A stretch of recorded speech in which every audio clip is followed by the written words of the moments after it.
The Black Dog. There was a ceaseless rumble in the air as the heavy raindrops battered upon the laurel thickets and the matted moss and haggard rocks beneath. 4 water-soaked men made their difficult ways through the drenched forest. The little man stopped and shook an angry finger at where the night was stealthily following them. "Cursed be fate, and her children, and her children's children. We are everlastingly lost," he cried. The panting procession halted under some dripping, drooping hemlocks and swore in wrathful astonishment. "It will rain for 40 days and 40 nights, said the pudgy man moaningly, "and I feel like a wet loaf of bread now. We shall never find our way out of this wilderness until I am made into a porridge." In desperation, they started again to drag their listless bodies through the watery bushes. After a time, the clouds withdrew from above them, and great winds came from concealment and went sweeping and swirling among the trees. Night also came very near and menaced the wanderers with darkness. The little man had determination in his legs. He scrambled among the thickets and made desperate attempts to find a path or road. As he climbed a hillock, he espied a small clearing, upon which sat desolation and a venerable house wept over by wind-waved pines. "Ho!" he cried, "here's a house!" His companions straggled painfully after him as he fought the thickets between him and the cabin. At their approach, the wind frenziedly opposed them and skirled madly in the trees. The little man boldly confronted the weird glances from the crannies of the cabin and rapped on the door. A score of timbers answered with groans, and within something fell to the floor with a clang. "Ho!" said the little man. He stepped back a few paces. Somebody in a distant part started and walked across the floor towards the door with an ominous step. A slate-coloured man appeared. He was dressed in a ragged shirt and trousers, the latter stuffed into his boots. Large tears were falling from his eyes. "How do you do, my friend?" said the little man affably. "My old uncle, Jim Crocker. He's sick to death," replied the slate-coloured person. "Oh," said the little man, "is that so?" The latter's clothing clung desperately to him, and water soaked in his boots. He stood patiently on one foot for a time. "Can you put us up here until tomorrow?" he asked finally. "Yes," said the slate-coloured man. The party passed into a little unwashed room, inhabited by a stove, a stairway, a few precarious chairs, and a misshapen table. "I'll fry you some pork and make you some coffee," said the slate-coloured man to his guests. "Go ahead, old boy," cried the little man cheerfully from where he sat on the table, smoking his pipe and dangling his legs. "My old uncle, Jim Crocker, he's sick to death," said the slate-coloured man. "Think he'll die?" asked the pudgy man gently. "No." "No?" "He won't die. He's an old man, but he won't die yet. The black dog hain't been round yet." "The black dog?" said the little man feebly. He struggled with himself for a moment. "What's the black dog?" he asked at last. "He's a spirit," said the slate-coloured man in a voice of sombre hue. "Oh, he is? Well—" "He haunts these parts, he does, and when people are going to die, he comes and sits and howls." "Oh," said the little man. He looked out of the window and saw night making a million shadows. The little man moved his legs nervously. "I don't believe in these things," said he, addressing the slate-coloured man, who was scuffling with a side of pork. "What things?" came incoherently from the combatant. "Oh, these phantoms and ghosts and what-not. All rot, I say." "That's because you have merely a stomach and no soul," grunted the pudgy man. "Ho, old Pudgkins," replied the little man, his back curved with passion A tempest of wrath was in the pudgy man's eye. The final epithet used by the little man was a carefully studied insult, always brought forth at a crisis. They quarrelled.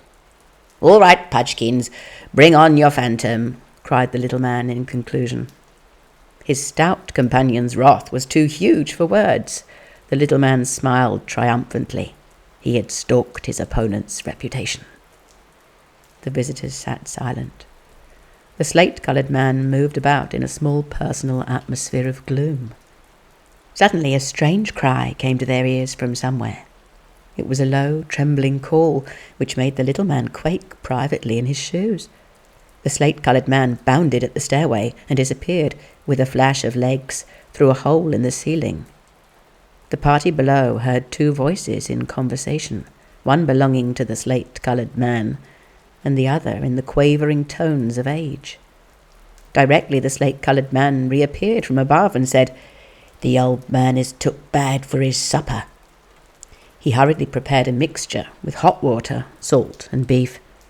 Beef tea, it might be called. He disappeared again. Once more the party below heard, vaguely, talking over their heads. The voice of age arose to a shriek. "Open the window, fool! Do you think I can live in the smell of your soup?" Mutterings by the slate-coloured man and the creaking of a window were heard. The slate-coloured man stumbled down the stairs and said with intense gloom, "The black dog'll be along soon." The little man started, and the pudgy man sneered at him. They ate a supper and then sat waiting. The pudgy man listened so palpably that the little man wished to kill him. The wood fire became excited and sputtered frantically. Without, 1,000 spirits of the winds had become entangled in the pine branches and were lowly pleading to be loosened. The slate-coloured man tiptoed across the room and lit a timid candle.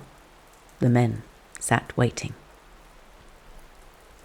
The phantom dog lay cuddled to a round bundle, asleep down the roadway against the windward side of an old shanty. The spectre's master had moved to Pike County, but the dog lingered as a friend might linger at the tomb of a friend. His fur was like a suit of old clothes. His jowls hung and flopped, exposing his teeth. Yellow famine was in his eyes. The wind-rocked shanty groaned and muttered, but the dog slept. Suddenly, however, he got up and shambled to the roadway. He cast a long glance from his hungry, despairing eyes in the direction of the venerable house. The breeze came full to his nostrils. He threw back his head and gave a long, low howl and started intently up the road. Maybe he smelled a dead man. The group around the fire in the venerable house were listening and waiting. The atmosphere of the room was tense. The slate-coloured man's face was twitching, and his drabbed hands were gripped together.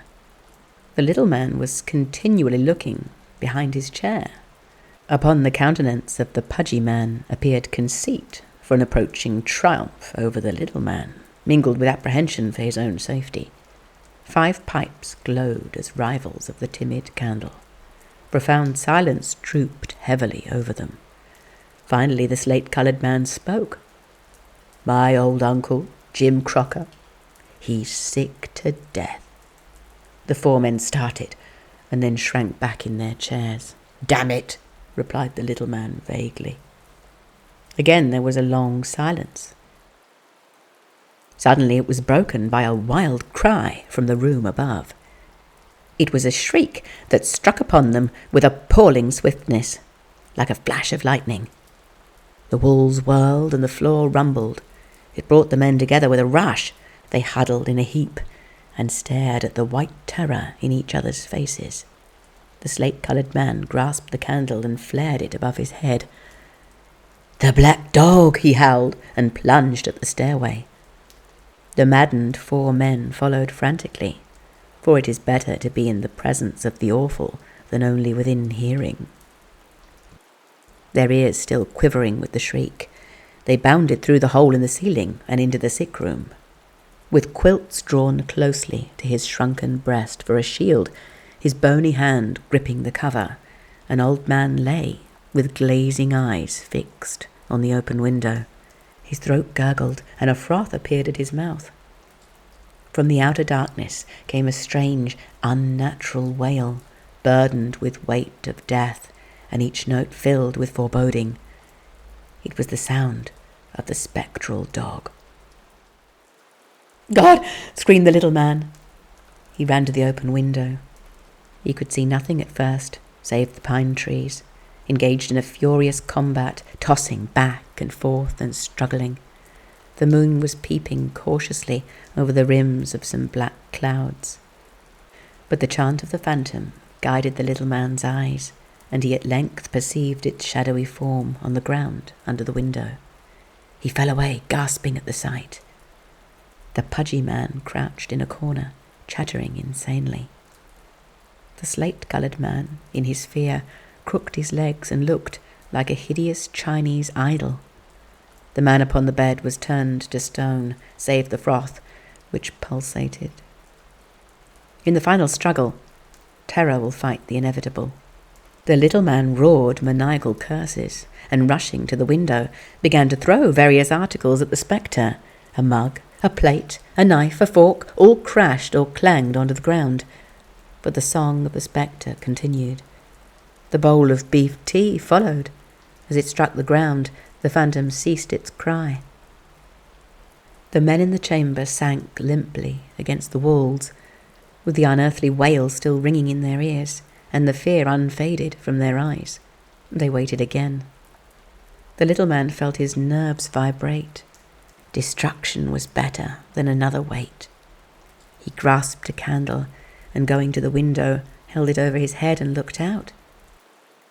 "Ho!" he said. His companions crawled to the window and peered out with him. "He's eating the beef tea," said the slate-coloured man faintly. "The damn dog was hungry," said the pudgy man. "There's your phantom," said the little man to the pudgy man. On the bed, the old man lay dead. Without, the spectre was wagging its tail.